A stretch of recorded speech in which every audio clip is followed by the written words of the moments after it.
Bonsoir à toutes et tous. Après ces 2h30 de film palpitant et plein de rebondissements, je vous propose que nous puissions maintenant aborder un temps d'échange avec 4 personnes qui ont accepté de venir apporter leur témoignage, leur éclairage, leur expertise aussi, puisque vous allez voir, ces 4 personnes ont chacune des profils très différents, pour pouvoir échanger donc sur le thème de ce débat qui est « Urgent, société sous influence cherche nouveaux modèles ». Et on voit bien au travers de ce film que les nouveaux modèles sont peut-être bien nécessaires et que parfois laissés à la vie presque, j'ai envie de dire, sans règles, eh bien forcément d'autres règles se mettent en place. Alors je me présente, je suis Nicolas Schmitt. Je suis représentant d'un petit collectif qui s'appelle l'Univers Cité de la Transition écologique. Et nous sensibilisons les citoyens et nous accompagnons les élus à tout ce qui a trait à la conduite du changement des comportements en matière de transition écologique. Et à ce titre-là, je remercie les shifters de nous avoir associés à l'organisation de cette soirée, et tout particulièrement Nicolas Chevalier. Je ne sais pas où il est dans la salle. Voilà, il est là-bas. Je ne te vois pas bien, Nicolas. Donc si pour les problèmes de temps et si tu... Ah voilà, le tableau est là. Donc c'est impeccable. On règle les petits aspects techniques, hein, mais c'est important pour le bon déroulement du débat. Alors ce débat, justement, je vous précise en quelque sorte les tenants et aboutissants. Déjà sur les aspects un peu pratiques, il va y avoir 2 grands temps forts dans ce moment d'échange. 20 minutes de débat sur le rôle des influenceurs et des réseaux sociaux, puisque vous voyez que ça occupe une bonne partie du film, et notamment la première partie. On y consacrera à peu près une vingtaine de minutes, où nous aurons donc l'éclairage de chacun des intervenants. Et puis nous vous laisserons 10 minutes de questions-réponses sur cette thématique. Et puis on abordera un deuxième grand axe, un deuxième grand temps fort de ce film, qui est tous les enjeux autour de la surconsommation et de ses conséquences, où là aussi on y consacrera une vingtaine de minutes, et une deuxième fois vous aurez la possibilité de poser les questions que vous souhaitez. Et puis on terminera par un dernier mot de la part de nos intervenants, où on leur demandera leur regard sur à quoi pourrait ressembler cette société post-transition. Peut-être que les avis seront différents. En tous les cas, on aura 4 éclairages sur cette grande question, qui sera d'ailleurs difficile à régler en quelques minutes, hein, donc ce sera certainement une mise en appétit plus qu'un long développement. Alors je vais quand même vous présenter les personnes à qui vous avez affaire, et je vais commencer par ma gauche avec Johan Maurice. Alors Johan, tu es paysan bio depuis 11 ans, tu es formateur indépendant, tu es engagé dans plusieurs luttes, hein, à la fois sur le terrain et sur les réseaux sociaux, et tu nous expliqueras d'ailleurs combien c'est important pour toi qu'on ne soit pas que sur les réseaux sociaux. Différentes luttes pour préserver notamment les terres et le vivant, et ce depuis plusieurs années. Tu as démarré à Notre-Dame-des-Landes de 2009 à 2012, puis à partir de 2018 contre le projet de surf park de Saint-Père-en-Retz, et puis plus récemment le projet industriel du Carnet à Frecé. Tu te définis comme un lanceur d'alerte sur notamment les enjeux liés à la terre, au vivant, et à la nécessité de nous engager collectivement sur tous ces enjeux. C'est bien ça, Johan ? Voilà, très bien. Bonsoir à toi. Nous avons également Bertrand Hainaut. Alors Bertrand Hainaut, tu as une expérience de formateur dans l'insertion et la lutte contre l'illettrisme. Tu t'es formé à différentes approches, notamment issues du courant systémique. Donc c'est très intéressant parce que la systémie est quelque chose dont on parle de plus en plus pour appréhender notamment le vivant. La programmation neurolinguistique également, l'hypnose ericksonienne, la thérapie brève orientée solution, la thérapie narrative, tout en enseignant ces approches dans différents milieux.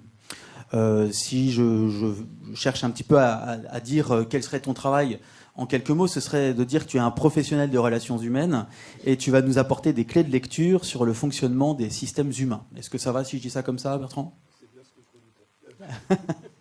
C'est parfait. Bon, très bien. Également Mélanie Cosnier qui est avec nous. Alors Mélanie, tu as 49 ans, tu es mariée, mère de 3 enfants de 15, 20 et 23 ans. Alors que tu étais auxiliaire de vie à domicile, tu as eu, pour ma part, ce bonheur en tous les cas et cette chance d'être tiré au sort pour participer à la Convention citoyenne pour le climat. Tu as été coprésidente de l'association des 150 jusqu'au vote de la loi climat résilience au Parlement, et tu as été élue en 2020 maire de Souvigné-sur-Sarthe, et depuis 2021 tu es conseillère régionale. Et puis enfin, Philippe Boud. Alors Philippe, toi tu es sociologue, spécialiste des enjeux sociaux de l'environnement au sein de l'Institut Agro et de l'unité Espace et Société du CNRS. Tu enseignes et travailles sur la transition sociale et écologique, les relations sciences-société. À Rennes, je crois, il faut le préciser. Et puis, tu travailles également sur les mouvements écologiques et les définitions des futurs. Tu as contribué à des lectures interdisciplinaires des enjeux contemporains comme le climat, l'écologie urbaine, les tensions au sein des mondes ruraux, ou encore la gestion des risques et l'engagement et le rôle des chercheurs. C'est bien ça, Philippe ? C'est lourd déjà à porter. Ah ouais. Je pensais que ça restait entre nous. En fait, c'est des premiers éléments. Mais bon, essayer d'assurer. On les a partagés, ouais, ça va aller quand même. Bon, très bien, merci. Alors, comme je vous le disais, donc, on va consacrer une vingtaine de minutes sur le premier sujet qui nous intéresse, qui est donc l'influence des réseaux sociaux et des influenceurs de manière générale. On le voit bien dans ce film, l'importance du paraître qui est particulièrement prégnant avec ces influenceurs qui ont le sentiment que, voilà, au travers de quelques clichés, ils peuvent avoir un impact sur un grand nombre de personnes. Et ils font l'objet d'ailleurs de beaucoup d'attraits, puisqu'on le voit notamment au moment de la scène du film avec la Rolex, où on s'aperçoit qu'en échange d'une photo, on peut obtenir beaucoup de choses quand on a de l'argent. J'en profite juste pour vous rappeler que l'empreinte des réseaux sociaux, de manière générale, si on la compare à l'utilisation individuelle d'une voiture, c'est un peu comme si nous parcourions chacun 500 km en voiture sur une année, si on devait comptabiliser individuellement l'utilisation que nous faisons des réseaux sociaux. Alors ça peut paraître en soi pas forcément énorme par rapport à l'usage que l'on fait d'une voiture, mais il faut aussi prendre en compte à cela, et donc ajouter à cela, l'impact que certains influenceurs peuvent avoir au regard de la surconsommation que certains d'entre eux peuvent amener à générer au travers de la promotion qu'ils font de bon nombre de produits. Alors, je vais te proposer, Philippe, de démarrer, si tu le veux bien, en nous disant justement pour toi, quel est le rôle des réseaux sociaux et des influenceurs dans nos modes de vie et dans notre consommation aujourd'hui. Oui, merci. Bonsoir à tous et à toutes.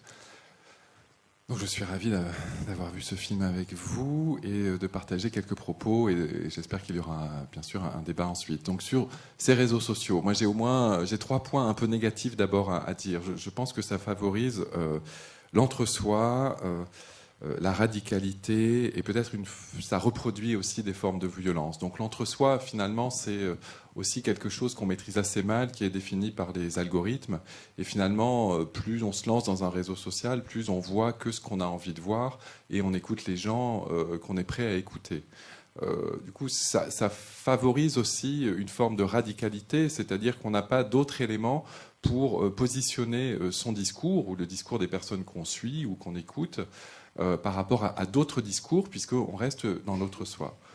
Ça peut favoriser la violence aussi, puisque justement, étant habitué à cette logique d'entre-soi et d'éléments de non-contradiction, on supporte mal la contradiction, et de toute façon, on est dans des réseaux, enfin dans des situations où on a très peu de temps pour se justifier. En fait, très peu de mots, quoi. Si vous pensez à Twitter ou à des courtes vidéos sur TikTok ou des choses comme ça, on a très peu de temps finalement pour montrer les choses. Donc on est obligé d'être radical et caricatural.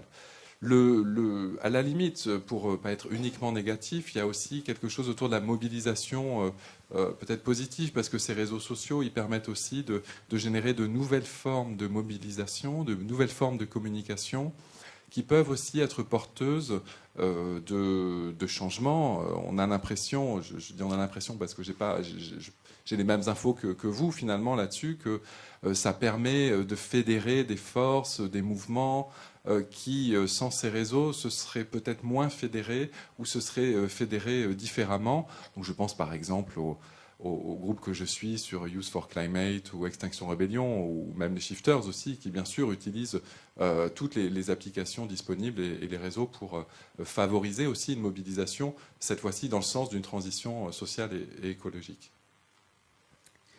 Merci, effectivement, et du coup, ça nous incite à nous questionner aussi.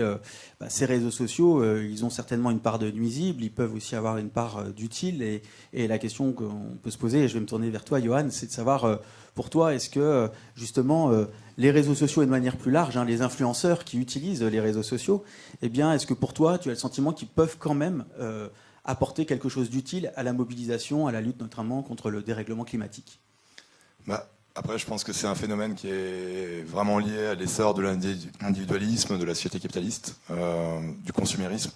Parce qu'en fait, sans réseaux sociaux, on parlait des printemps arabes, on disait que c'est grâce aux réseaux sociaux que les printemps arabes ont pu exister. Alors, il y a plein d'exemples historiques qui démontrent le contraire, que pas mal de révoltes, on parle dans l'histoire, des jacqueries, de pas mal de révolutions qu'on puisse passer en Europe, se sont déroulées sans réseaux sociaux, et qu'il y avait à l'époque beaucoup plus justement d'échanges humains, beaucoup plus d'interfaces en fait entre les gens. Aujourd'hui, c'est-à-dire qu'aujourd'hui, on est, comme vous disiez tout à l'heure, on est dans des entre-soi, dans des cases. Et en fait, on a pu s'en rendre compte, j'ai pu me rendre compte dans des luttes où j'ai comparé à ce que mon père me racontait des luttes antinucléaires qu'il a vécues quand il était jeune, dans le coin, justement, dans le 44, ou de lutte écologiste, de lutte sur la décroissance. À cette époque-là, déjà, on parlait de ça dans les années 70. On parlait de ces luttes-là, et à ce moment-là, il y avait des dizaines de milliers de personnes qui se mobilisaient. Aujourd'hui, quand on fait des manifs contre des projets destructeurs, dans le coin, on est content, on est heureux si on est 500 à 1000. Enfin, alors que par contre, on va avoir un paquet de clics sur les pétitions, on va avoir un paquet de bravo pour ce que vous faites, c'est génial. On va avoir un paquet de gens qui vont se offusquer de ce qui se passe en Amazonie ou ailleurs. Ça, on n'a jamais eu, je pense, autant d'indignation, autant de... Voilà. Mais par contre, concrètement, ça, dans l'action, dans le concret, on sent qu'il y a quelque chose qui manque, réellement, qui s'est perdu, quoi. Vraiment, c'est un problème. Donc si je comprends bien, oui, dans ton expérience aujourd'hui, ça favorise pas forcément facilement l'engagement, éventuellement un soutien, mais un soutien assez lointain, et qui ne se traduit pas concrètement par des engagements sur le terrain. C'est bien ça que tu nous dis? Oui, donc je sais que moi j'en ai eu l'expérience quand même positive entre guillemets, parce qu'il y a un manque justement de collectif aujourd'hui, il y a un manque de réunions, de discussions politiques, parce qu'on rentre chez soi maintenant dans nos cases. On regarde la télé, on va faire d'autres choses.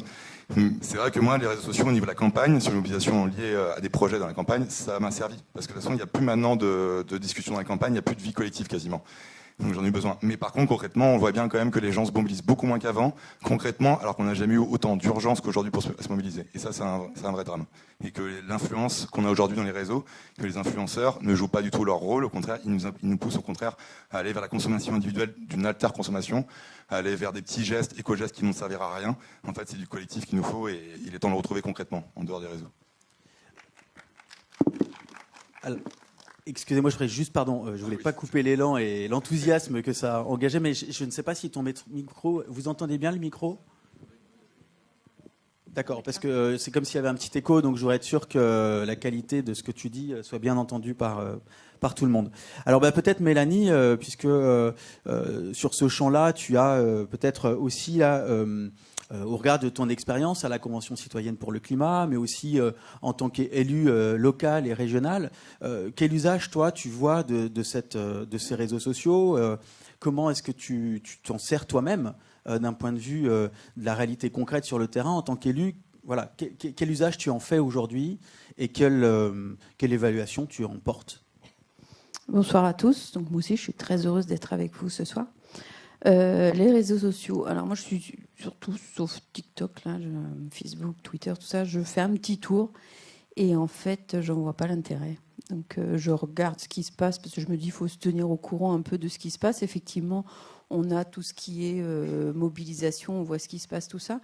Mais au final, je me suis rendu compte... Alors, dans le cadre de la Convention citoyenne, nous, on l'a utilisé pour communiquer, Twitter, Facebook, sur nos propositions, sur ce qu'on faisait. Ensuite, il y a ces réseaux sociaux publics. Puis après, il y a aussi WhatsApp, toutes ces choses-là qu'on a utilisées pour communiquer entre nous. Et grâce à ça, on est encore en contact avec certains membres de la Convention citoyenne. Je vous rappelle que la Convention, c'est 150 citoyens tirés au sort sur toute la France, métropole et dom-tom. Donc, je peux vous dire qu'on ne se voit pas souvent. Voilà, donc ça nous sert à nous parler de loin. Après, moi, dans le cadre, par exemple, surtout de la campagne pour les régionales, on a travaillé sur les réseaux sociaux parce qu'il y a quand même une tranche d'âge qui est beaucoup sur Internet et une autre qui n'y est pas du tout. Et on avait une équipe de campagne qui publiait sur les réseaux. Voilà. Et je me suis rendu compte qu'en face de moi, il y avait des candidats qui n'étaient pas sur les réseaux et qui gagnaient haut la main des voix. Donc au final, je me suis dit, c'est quoi l'intérêt? Après, quand je vois Twitter, là, nous, sur le groupe L'écologie ensemble à la région, on a notre groupe Twitter. Et quand on tweet, il y a quoi, 15, 20, 30 personnes qui répondent. Alors je sais que derrière, ça touche d'autres personnes. Enfin, 15-20 personnes qui like et qui retweetent. Donc après, je me dis, est-ce que c'est pas plus important d'être sur le terrain, au jour le jour, rencontrer les gens en vrai, discuter avec eux et créer du vrai lien plutôt que de créer du faux lien, entre guillemets, sur les réseaux. Après, j'ai bien conscience des algorithmes. C'est-à-dire que je sais très bien que Internet me propose ce que je veux voir. Donc, bon, merci, je sais le faire toute seule. Voilà, mais après, les réseaux, moi, j'utilise comme ça. Surtout, je regarde ce qui se passe. Et puis, parce que je sais très bien que même les infos sur la page Google, un nouvel onglet Google, ils me donnent les infos que je veux voir. Je vois bien qu'il n'y a pas tout. Pourquoi il n'y a pas toutes les informations ? Donc voilà, pour dire, il faut bien faire attention de la manière dont on se sert de Twitter. Et ensuite, juste pour dire vite fait, il y a quand même beaucoup de gens. Moi, je vois ma fille, j'en ai une qui a 15 ans. Elle est sur les réseaux et elle regarde énormément. Et on va en parler après, mais l'influence des influenceurs, pour le coup, elle est réelle sur une certaine tranche d'âge de la population. Alors justement, merci Mélanie, parce que j'aimerais bien revenir un instant vers toi quand même, Johan, parce que y a quand même des influenceurs qui ont un impact aujourd'hui réel, alors sur des sujets liés peut-être plus à la surconsommation, en tous les cas l'incitation à consommer des choses qui ne sont pas forcément toujours très utiles. Donc ça veut dire qu'à un moment donné, il y a quand même un impact, et des gens passent à l'acte, si je puis dire les choses ainsi. Alors sur des choses probablement beaucoup plus simples que d'aller sur des luttes, de prendre des risques, ça c'est tout à fait juste. Mais justement, j'aimerais avoir ton regard sur ces influenceurs, notamment ceux qui essayent d'aller sur le champ plus écologique. Les plus connus, on en a parlé rapidement lorsqu'on a préparé ce débat, c'est par exemple celui de Hugo Clément, qui est aussi en même temps un peu un lanceur d'alerte. Voilà. Est-ce que tu te dis quand même qu'à un moment donné, les influenceurs peuvent jouer un rôle, et si oui, de quelle manière, au regard de ce que toi, de la façon dont tu te définis en tant que lanceur d'alerte ? Après, je me définis en tant que lanceur d'alerte parce que j'avertis sur des choses qui se passent dans le coin, dans le secteur, sur lesquelles les gens n'ont pas vraiment de prise, on ne s'en empare pas. Et en fait, ça me désole à chaque fois quand j'ai subi la répression sur les luttes contre le South Park et le Kearney. Tout le monde me disait bravo, c'est du courage et tout, mais j'aurais bien aimé qu'il y ait des bravos et des courages. Il y a des gens qui me rejoignent en fait, plus que des bravos et des courages. Et en fait, j'aimerais ne pas être lanceur d'alerte, j'aimerais qu'on serait toutes et tous lanceurs d'alerte, en fait, qu'on soit toutes et toutes politisés dans nos coins. Et il faut, juste pour préciser, être en lutte, ce n'est pas forcément être sur une barricade. Être en lutte, c'est organiser des cantines en soutien des luttes, c'est faire du ravitaillement, c'est organiser des soirées de discussion sur des sujets dans vos communes, dans vos quartiers, faire des assos. Il faut se bouger, en fait, politiquement, s'investir politiquement sur son territoire, en dehors du champ politicien. Et en fait, le problème de l'influenceur ou de la personne figure, parce que Hugo Clément pour moi est une figure, le problème c'est qu'on a tendance à se résumer à travers la figure, à voir à travers la figure, perdre son esprit critique et perdre aussi quelque chose d'un peu plus complexe. Parce que Hugo Clément, il a des réponses, il peut avoir des messages importants, forts sur des enjeux globaux, mais là où il joue les choses, c'est souvent au niveau territorial. Et en fait, on manque d'ancrage territorial. Je pense que parmi vous, déjà, il y a pas mal de gens qui ne savent pas que l'eau potable par chez nous, dans le 44, majoritairement est approvisionnée par la Loire. Et que cette année, on a failli avoir une rupture d'approvisionnement de l'eau potable. Et je pense qu'il y a pas mal de gens qui ne le savent pas, parce qu'en fait, on est coupé des enjeux de territoire. Et en fait, c'est pas, je pense, grâce à des personnes comme Hugo Clément, ou d'autres personnes comme ça, des figures qui sont peut-être qu'on leur place, parce qu'aujourd'hui, on n'a plus de lien, on ne vit plus politiquement dans nos territoires. Mais je pense pas que ce soit comme ça qu'on va réellement se bouger. Je pense que c'est en se rappropriant les enjeux de territoire, et en étant influençable entre nous, en fait, en s'influençant, mais en discutant, et en échangeant, en fait. Voilà. Ok, merci. Je vais me tourner peut-être vers Bertrand, si tu veux bien, pour justement avoir aussi ton regard sur ça. Alors, finalement, dans ce débat, on a essayé de regarder d'un côté le rôle des influenceurs, le rôle des réseaux sociaux, mais je crois que finalement, les deux sont un peu liés, puisque beaucoup d'influenceurs utilisent les réseaux sociaux. Au regard de ton expérience, de ton métier, quel regard, toi, tu portes justement sur le rôle de ces influenceurs et l'impact qu'ils peuvent avoir et l'usage qu'ils font de ces mêmes réseaux sociaux? Alors, je ne sais pas si je vais répondre à cette question, mais je voulais dire d'abord que j'étais assez d'accord avec mes camarades de droite et de gauche sur le fait que je pense que les réseaux sociaux, ça ne remplace pas des vraies relations, qu'on a avant tout besoin de vraies relations, on a besoin de toucher les gens, de les entendre. Enfin, ce qu'on dit en communication, c'est que 90% de la communication est non verbale. Quand on s'envoie des textes, c'est très peu de choses. Et ça ne permet pas de se sentir vivant de lire un texte. Ou de voir les gens à distance. Donc ça n'apporte rien au niveau affectif. Et on ne peut pas se toucher, on ne peut pas se faire des bisous, tout ça. On ne peut pas même entendre la voix ou avoir les voix qui se mélangent.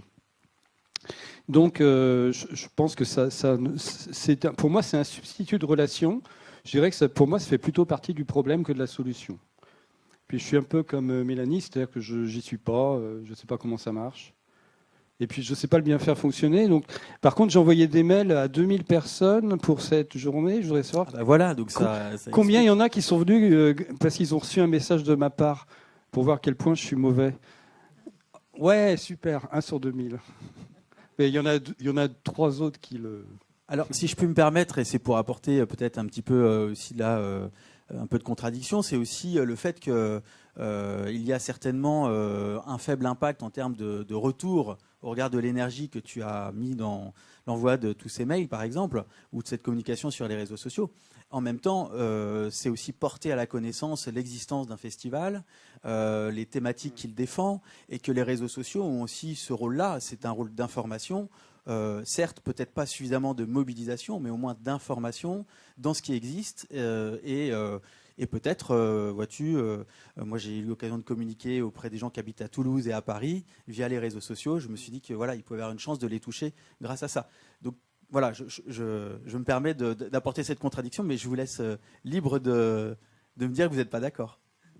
Je pense qu'il y a beaucoup de gens qui sont venus ici à pied, enfin qui sont présents pour simplement le plaisir d'être là et d'être ensemble, pour le plaisir de la rencontre, parce que peut-être qu'on pourra se parler après, boire un verre. On a envie, on a besoin de se voir et de se sentir. Et je pense que c'est ça qui fait qu'on est vivant, que la vie est belle. C'est le fait d'avoir de chouettes relations. Voilà, moi à peu près ça va être ça que je vais répéter toute la soirée. Merci de nous avoir prévenus, Bertrand. Juste, Oui, Mélanie. En compliquant un peu les choses, par contre, si j'ai l'occasion. hormis le fait que, la personne, 2-3 personnes qui sont venues suite au mail de Bertrand, est-ce que tout le monde est venu, a eu l'information via les réseaux sociaux? Qui a eu l'information via les réseaux sociaux? C'est pas la majorité. Donc, un tiers, je verrais un quart, un tiers. Je ne sais pas si avec les lumières on voit pas forcément très bien, mais ok. Ok, t'as compris? Merci Mélanie, charmante. Bertrand, tu voulais peut-être compliquer un peu le sujet, comme tu le disais. Est-ce que tu as envie de le faire dès maintenant et j'en profite pour dire que je poserai ensuite la question à Philippe, bien sûr, et je vous invite à commencer à préparer vos questions, puisqu'on arrive à la fin de notre premier temps de discussion. Je préfère que tu poses la première question.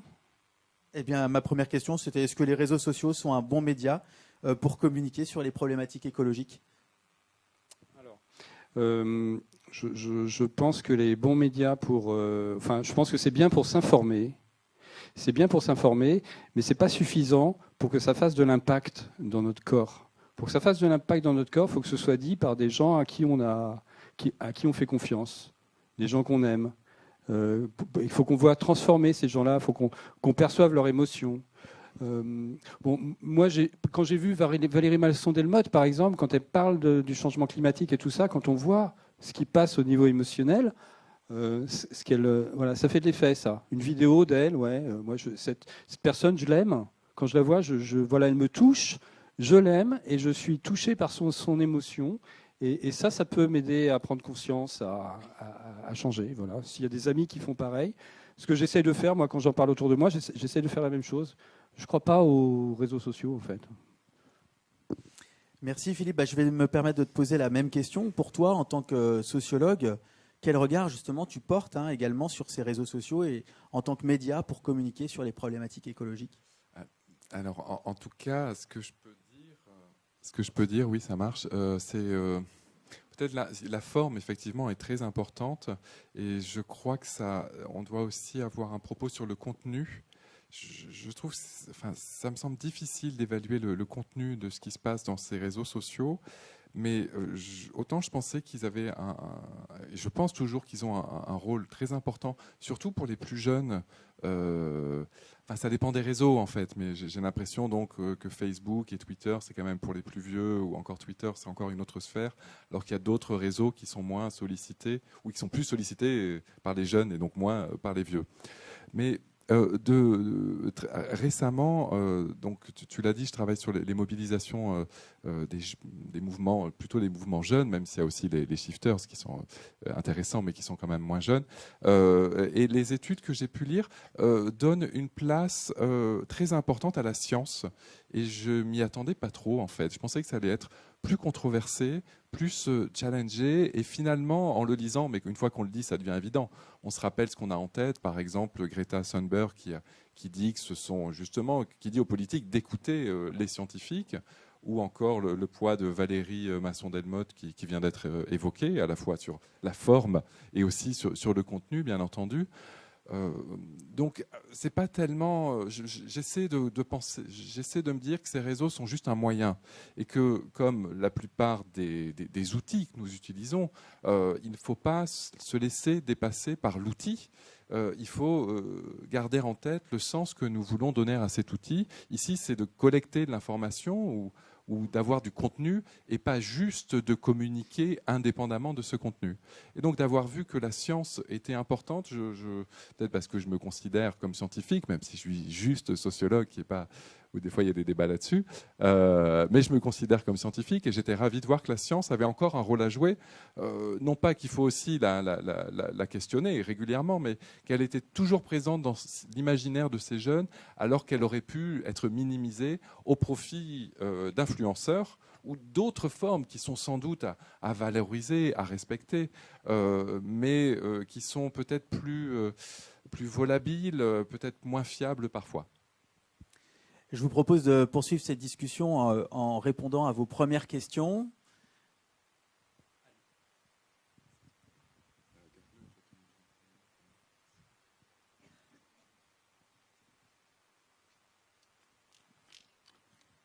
Voilà, pardon, désolé, on a une question. Ah, il y a une question là-bas également. Pardon, je n'avais pas vu, j'étais en train de régler le micro. Donc on vous écoute et ensuite, monsieur, vous aurez la parole. Oui, je voulais vous poser une question très pragmatique, c'est quel est votre rapport au temps enfin, c'est un peu en lien avec ce qu'a dit Yoann Maurice sur comment on fait pour politiser les gens et les engager dans des luttes. Et du coup, le rapport au temps, puisque les réseaux sociaux, pour moi, ça fait partie de la fuite en avant où là, au final, on se retrouve à juste checker son téléphone aux toilettes pour être au courant de tout le temps. Et entre voilà, vie de famille, au travail, les luttes sur le terrain, éventuellement un peu d'associatif, est-ce qu'il vous reste du temps à vous? Et c'est quoi votre rapport à ce temps? Eh bien, Yoann, on va te laisser répondre. En fait, je vais en rentrer en contradiction un petit peu à ce que j'ai dit au départ, mais c'est vrai que les réseaux sociaux, par contre, ont été un moyen, pas une fin, mais un moyen quand même important pour moi, à un moment donné, pour, on va dire, ramener du monde dans les mobilisations en campagne, et notamment des personnes urbaines qui étaient déjà un peu conscientes des enjeux écologiques, alors qu'en milieu rural, en fait, malheureusement, pas beaucoup de gens, en fait, beaucoup de gens habitent la campagne, mais ne sont pas vraiment sensibles à ce qui s'y passe, et c'est malheureux.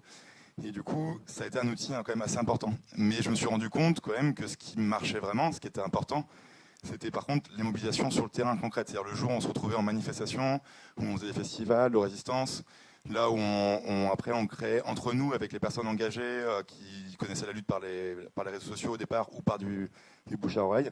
Et c'est dans ces moments-là d'échange, de partage, d'organisation d'événements en tant que bénévole, d'aller voir des gens, de tracter, etc. C'est dans ces moments-là en fait qu'on a vraiment pour le coup une influence. Enfin, on sent qu'il y a quelque chose de palpable et en fait qui est vraiment important et on sent que là on peut toucher les gens. Et je le vois aussi en tant que paysan parce que sur ma ferme j'accueille des woofers, woofeuses et stagiaires. Et en fait c'est dans ces moments-là, surtout encore plus, que j'ai l'occasion de voir l'évolution des gens au fur et à mesure qu'on discute en fait de ces enjeux de territoire, politiques, sociaux, écologiques. Et c'est là où je vois qu'il y a un réel échange et quelque chose qui touche vraiment les gens et que je vois à la fin, je les vois évoluer et je vois en fait, c'est pas mal qui me disent en fait ça me donne envie maintenant de bouger en fait concrètement dans le territoire et de prendre du temps pour ça. Et ce rapport au temps, il est aussi une question, juste pour répondre vite fait à cette question-là. Dans mon projet paysan, moi je l'ai intégré, j'ai tout fait, quitte à me rémunérer moins, mais avoir plus de temps, parce que pour moi, être paysan aujourd'hui, c'est s'engager sur son territoire, c'est tracter son territoire comme tout le monde devrait le faire, et comme tout le monde, je pense, devrait essayer, ceux qui ont les moyens, parce que je me considère privilégiés par rapport à d'autres, mais on ait moyen de le faire, de pouvoir aménager du temps plus que de l'argent pour pouvoir s'engager dans son territoire, parce qu'aujourd'hui on a besoin de ça, parce que sinon on n'aura plus rien au bout d'un moment, si on ne s'implique plus dès aujourd'hui dans notre territoire. Donc je sais qu'il y a des personnes qui ne peuvent pas le faire, il y a des personnes qui ont des situations, mères célibataires avec enfants, qui ont des situations de précarité, qui ne peuvent pas s'engager, mais qu'on a les moyens culturels, économiques, sociaux de le faire, de pouvoir prendre du temps plus que de l'argent pour le faire, et ben je pense qu'il est important de le faire aujourd'hui. Tu peux peut-être juste préciser pour ceux qui ne connaissent pas le principe, le woofing, puisqu'il y aura peut-être des adeptes qui ont envie de te rejoindre. Le woofing, c'est un principe qui a été mis en place pour aider les petites fermes paysannes bio, notamment, dans le monde entier, en fait, pour les soutenir la petite agriculture paysanne.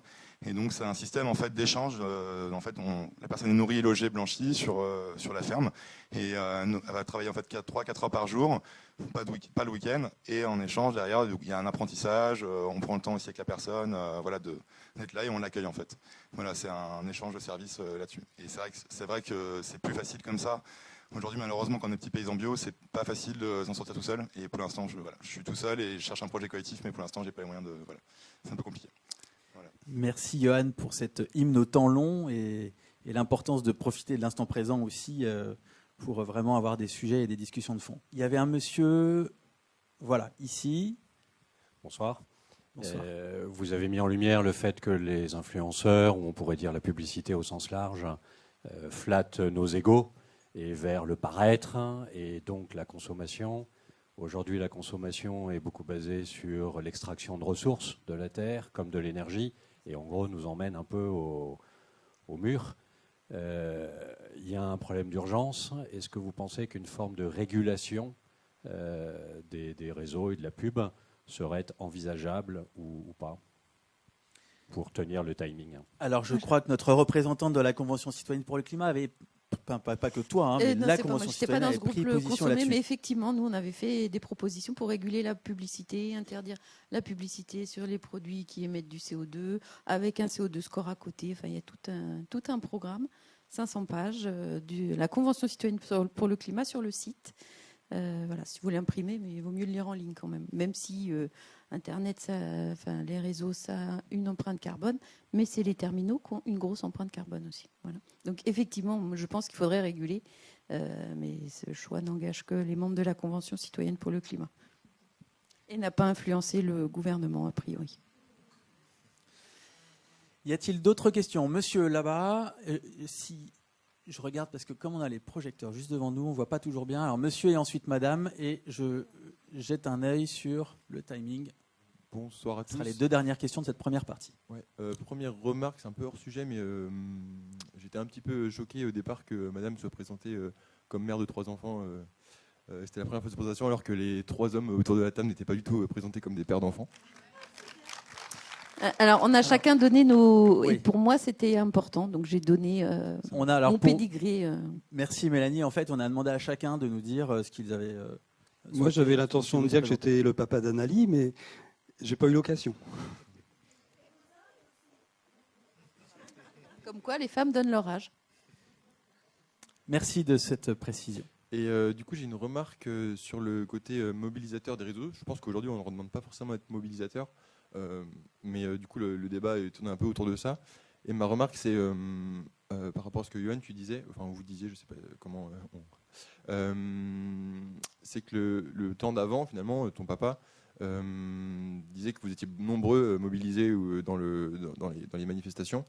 Et visiblement, ce n'est pas forcément ce qui a aidé aujourd'hui à améliorer la situation climatique. Pourquoi aujourd'hui les réseaux ne devraient pas être un moyen de justement, en tout cas sensibiliser plus, je pense que tu l'as dit dans la deuxième partie de ta réponse, et justement les publics plus jeunes. Et finalement, peut-être que le côté mobilisation terrain, c'est peut-être aussi parfois une limite à ce changement.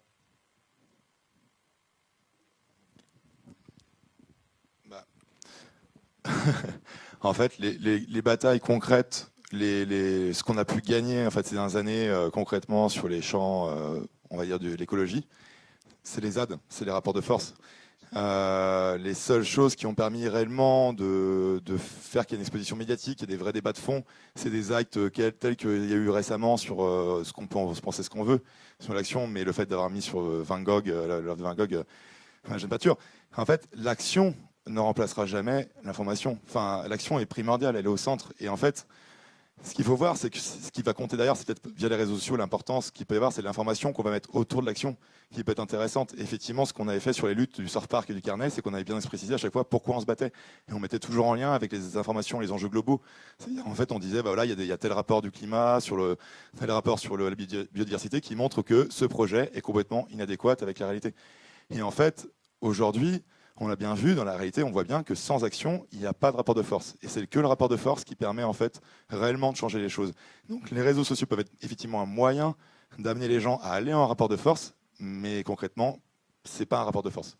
Et on l'a bien vu dans plein de mobilisations, dans plein de victoires écologistes ou des victoires sociales, ce n'est pas les réseaux sociaux qui ont fait les choses.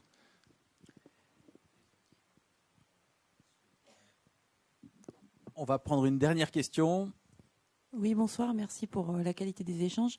Moi, je vois le titre, là, Société sous influence cherche nouveaux modèles. Alors, je m'interroge et je me dis que les réseaux sociaux, c'est surtout aussi les jeunes qui s'en emparent et on sait que pour que le monde change, il faut passer 1 ou 2 générations pour que vraiment ça bouge. Donc, on sait que c'est les jeunes qui vont aussi faire bouger tout ça. Du coup, qu'est-ce qu'on invente pour eux ? Parce que ils sont sur les réseaux sociaux, ils y seront longtemps et qu'est-ce qu'on fait avec ces réseaux sociaux pour que les jeunes agissent ? Et comment on peut rendre ça compatible sans dire que les réseaux sociaux, c'est nul et que ça ne sert à rien ?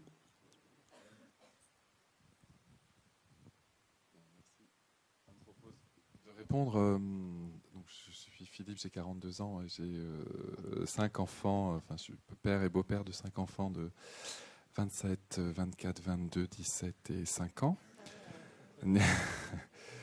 N'hésitez pas si on organise des échanges de vêtements à la fin. Voilà. Qu'est-ce qu'on peut leur dire ? Alors, d'abord, on peut leur dire de s'engager. Moi, c'est ça que j'apprécie. C'est déjà aller quand même rechercher un collectif, ces réseaux sociaux, un collectif international. Alors, évidemment, ça exclut ceux qui n'y vont pas sur les réseaux, ceux qui n'ont pas les moyens d'aller sur les réseaux, ceux qui ne connaissent pas les réseaux sociaux. Je ne sais pas si ça existe vraiment, mais... donc c'est sur l'engagement dans la présentation, j'aurais pu mettre aussi que je suis conseiller municipal et ce qui est assez nouveau et ce qui n'est pas facile aussi de faire le pas en tant que chercheur, aussi de s'engager au niveau politique, enfin en tout cas c'était mon point de vue, et je pense que ce n'est pas facile non plus quand on est jeune de s'engager, et peut-être que ces réseaux sociaux et le fait qu'ils soient davantage appropriés par les jeunes, ce serait à vérifier, mais on a quand même cette impression-là. C'est pour eux un moyen d'exister aussi, de se donner identité en tant que jeunes, qu'on reconnaisse aussi l'importance de cette jeunesse pour aujourd'hui, qui sera je ne vais pas dire les travailleurs de demain, ce serait super réducteur, mais qui sont les plus vieux, alors les quarantenaires, etc., de demain. Donc je me dis que ça permet au moins ça devrait, ou j'espère que ça peut permettre qu'ils s'engagent. Merci. Je vous propose que nous enchaînions avec la deuxième partie du débat. Pardon, il y a un échange de micro.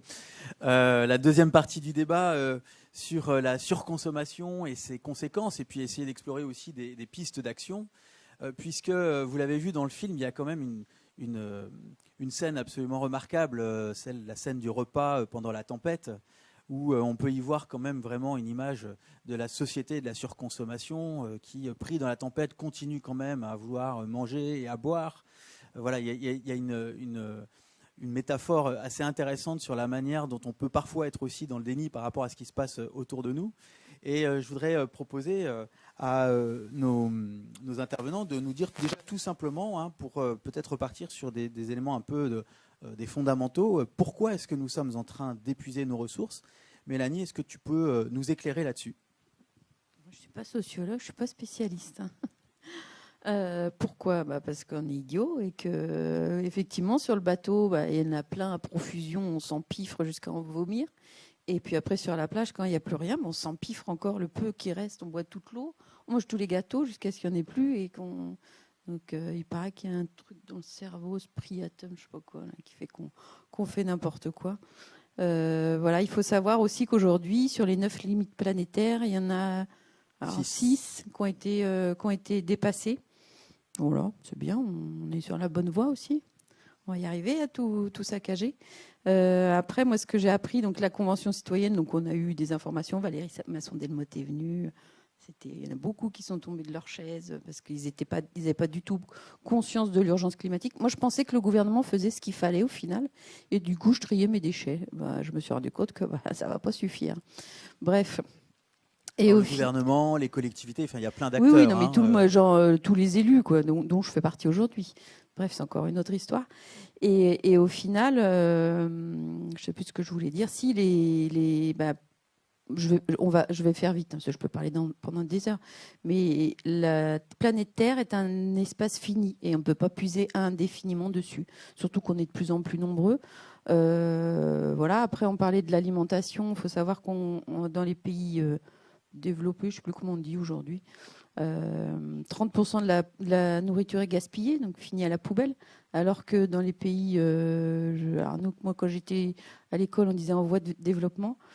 Maintenant, on dit quoi? Oui, voilà, on dit pays pauvres. Ils n'ont rien à manger. Donc ça, déjà, rien que ça, c'est une aberration. C'est-à-dire que nous, on s'empiffre, on surconsomme, et puis il y a plein de pays où ils n'ont même pas de quoi manger, même pas de quoi s'habiller et s'abriter. Voilà, donc c'est un gros sujet, effectivement. On peut en profiter pour citer notamment beaucoup de conférences. Il y a plein de gens qui travaillent là-dessus, mais je pense à notamment celle de Pablo Servigne, où il s'appuie sur les habitudes alimentaires des pays les plus riches, où on ne mange que des produits transformés, sous plastique, dont il a fallu faire provenir de l'ensemble du monde entier du soja et tout ce qui va favoriser la déforestation. Et on a bien vu les pots de Nutella pendant ce film. Et puis d'autres pays, il cite notamment l'Égypte, plusieurs pays d'Afrique noire, et il présente ce qu'ils mangent et l'impact que ça a sur l'environnement. Effectivement, on voit bien que les habitudes alimentaires ont aussi des impacts très nets. Alors, Mélanie faisait allusion au striatum. Bertrand, est-ce que tu pourrais nous dire un petit peu, au vu de ta connaissance, je vois que tu as même amené le livre, formidable. Je vais vous raconter ça. Alors, il y a une question en fait qui a été posée par Jean-Marc Jancovici, puis par d'autres aussi, c'est de dire en fait on est devant un constat scientifique avec le GIEC et avec le boulot du Chiffre Project, on a un constat scientifique qui est imparable. Et par rapport à ça, il y a la question qui se pose du déni. Et là, on rentre dans des sujets un peu plus mous. La sociologie, c'est une science, enfin si on veut, c'est pour alimenter le débat. Hein. La psychologie. Alors on va peut-être pas débattre sur la sociologie telle une science. Donc, moi, je vais vous proposer de considérer qu'on a besoin de psychologie, de sociologie, de philosophie pour traiter de ces sujets, mais que ce ne sont pas des sciences, ce sont des histoires que les gens racontent. Et donc, on peut raconter plein d'histoires. Moi, je vais vous en raconter 2 ce soir, et vous verrez si ça vous arrange comme histoire ou si vous continuez à en chercher une 3e, une 4e. Donc, la première, c'est celle que raconte Sébastien Boller dans ce bouquin, Le bug humain, qui a fait un petit buzz là, il y a quelques années, et qui est repris dans celui-là. Tout le monde l'a, celui-là, hein, Un monde sans fin. Donc dans les dernières pages, si vous l'avez lu jusqu'au bout, dans les dernières pages, il parle de la thèse de Boller. Alors Boller, c'est le rédacteur en chef de Cerveau et Psycho. Il a l'avantage de répondre à la question, de fournir une explication et de baser aussi, de donner une explication au déni. Qu'est-ce qui fait que les gens refusent de voir le sujet? Alors le déni, il peut prendre plusieurs formes. Vous savez, non mais je vais arrêter de boire, on va passer aux énergies douces, ou bien je bois pas tant que ça, je fais un peu de greenwashing, vous voyez, tout ça c'est un peu du déni. Donc lui il parle du striatum, faut vraiment, alors pour moi ce qui me gêne un peu dans l'histoire c'est que ça paraît un peu scientifique. En gros, le principe, c'est que le striatum est une glande à l'intérieur du cerveau qui est alimentée par le circuit de la récompense. Donc, on va avoir des décharges de dopamine, ça fait qu'on a du plaisir. Et selon Boller, on a du plaisir quand on obtient de la nourriture, quand on obtient du sexe, quand on obtient du pouvoir, quand on obtient de l'information et quand on obtient du repos. La reconnaissance. La reconnaissance du pouvoir, oui, c'est ça, oui. La reconnaissance et du pouvoir. Et c'est une vision un peu darwinienne, c'est-à-dire qu'il explique qu'on a vécu pendant des millions d'années dans un monde très hostile, où c'était la survie, et donc notre striatum, il a fonctionné pour que quand il y a de la nourriture, on se gave. Quand il y a du sexe, on baise à fond, quoi. Quand il y a moyen, et puis il y a besoin de savoir des choses, donc on va choper toutes les infos, et puis pour avoir du pouvoir, pour avoir des chances de se reproduire, pour être comme Gengis Khan, si vous voulez, qui a beaucoup de descendants, il faut être un grand chef. Donc pour que nos gènes se reproduisent, c'est important d'avoir du pouvoir. Alors, donc son modèle marche, il explique le déni. Simplement, il a une vision de la vie qui est limité à la survie. C'est comme si on était, sa vision de la vie, c'est comme si on était tout le temps en manque de quelque chose. Et quand on est tout le temps en manque de quelque chose, évidemment, on va avoir des comportements addictifs. Donc moi, l'hypothèse que je propose, la deuxième histoire que je vous raconte, c'est qu'en fait, non, on n'est pas toujours en manque. Il y a plein de moments où la vie est chouette. Il y a plein de moments où on est content d'être là avec des gens, où on a besoin de rien, on est avec des amis, on a un petit peu à boire, un peu à manger, mais pas trop, on raconte des histoires. Voilà, il y a plein de moments où on est vivant et où ça va bien et où on a des relations avec des gens avec qui on se sent en sécurité. On sait qu'on peut compter sur eux dans la durée. Et puis en même temps, on sait qu'on peut raconter les conneries qu'on veut, qu'on ne sera pas jugé. On peut, voilà. Et donc ces moments-là, ils existent. Ils existent, tout le monde les connaît, ces moments. Et par contre, il y a plein de moments où on est... Alors quand on est dans ces moments-là, eh ben, on est bien avec les autres, on est bien avec soi. Ça va, je ne suis pas trop long parce que là, je suis parti pour un speech. Hein. Non, oui, il va falloir arriver vers la fin. Il va falloir que j'abrège. J'ai mon timekeeper qui va me faire des Mais c'est gros quand même yeux, le sujet important. Et il y a des moments où on a des relations de merde. Parce qu'on se fait chier dans son boulot, on n'a pas vraiment confiance, on est un peu sur la sellette, on n'est pas bien dans son couple, on n'est pas bien dans sa vie, voilà, dans sa vie familiale, etc. Il y a des moments où on n'est pas bien, et quand on n'est pas bien avec les autres, on n'est pas bien avec soi-même, et donc on est coupé de son corps, on est dissocié, et on va utiliser un certain nombre de moyens pour essayer de se réassocier. Ces moyens, c'est de bouffer, c'est de boire, c'est aussi d'avoir des grosses bagnoles. Parce que dans SUV, je vous ai dit qu'avec les autres, j'ai besoin de sécurité et de liberté. Qu'est-ce qu'il y a de mieux pour se sentir libre qu'une voiture ? Et qu'est-ce qu'il y a de mieux pour se sentir en sécurité qu'une grosse voiture ? Donc pour moi, le SUV, c'est le résultat d'un trouble de la relation. Et donc la solution pour sortir de tout ça, oui, parce que moi j'avais prévu de me présenter en fait moi-même et de dire que j'étais le papa d'Annalie, qui a 8 ans, qui est en CE2 dans la classe de Véronique. C'est une copine d'Adèle et de... D'accord. Et pour son avenir, moi, ce qui m'inquiète, bon, il y a le changement climatique, mais il y a aussi, ce qui inquiète aussi Jean Covici, c'est-à-dire la rivalité, les conflits, la guerre. Comment on va faire pour conserver des relations vivantes ? Je pense que notre solution, elle est dans le fait de développer des bonnes relations et voilà.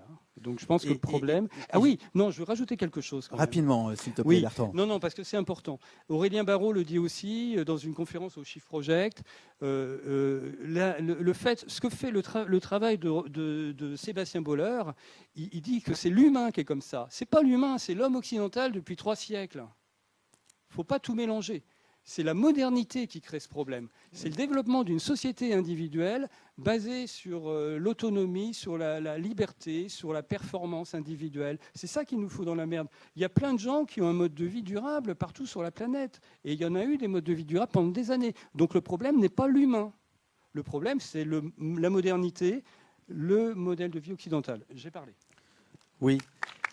Merci. Il dit aussi, pour aller jusqu'au bout des propos, Aurélien Barraud dit aussi que le capitalisme est un symptôme et il n'est pas forcément le problème. Il dit simplement que le modèle communiste n'était pas forcément beaucoup plus glorieux d'un point de vue respect de l'environnement, et notamment la Russie soviétique, et qu'il parle plus de symptômes que de causes profondes. L'architecture soviétique est la même que l'architecture capitaliste. On a fabriqué exactement le même genre d'immeuble. Comme quoi, et le même genre d'usine. On est d'accord que c'est plus une manière de penser. Avant tout, c'est une manière de penser. Occidentale. Philippe, justement, est-ce que tu peux nous apporter un éclairage de sociologue, peut-être par rapport à ce qui était dit sur le cerveau, parce que je sais que c'est un sujet qui te tient à cœur, d'élargir un peu le champ des possibles là-dessus et de nous dire, au fond, il n'y a pas quand même que notre cerveau qui nous influence, il y a aussi tout ce qui est autour de nous. Oui. Donc il ne faut pas entrer en conflit, c'est déjà ce qu'il faut retenir. Mais par rapport à cette approche psychologique, oui, évidemment, on va amener quelque chose, en tout cas, de complémentaire. Pas forcément de contradictoire, mais à minima de complémentaire, en disant que l'organisation sociale aussi telle qu'elle est nous empêche de changer. C'est pas uniquement, ou c'est peut-être pas seulement ou pas uniquement les comportements neuropsychologiques, mais avec tout ce qui me gêne dans cette approche neuropsychologique, qui explique assez peu de choses au niveau de la production culturelle, au niveau c'est ça, de la définition d'une ontologie humaine, c'est-à-dire d'une définition d'une relation des êtres humains. Bref, en tout cas, on va se limiter à la production de culture. Donc, l'organisation du système cherche à se maintenir, en fait. Et c'est très difficile pour le système de reconnaître ses limites parce que ça induit des changements profonds.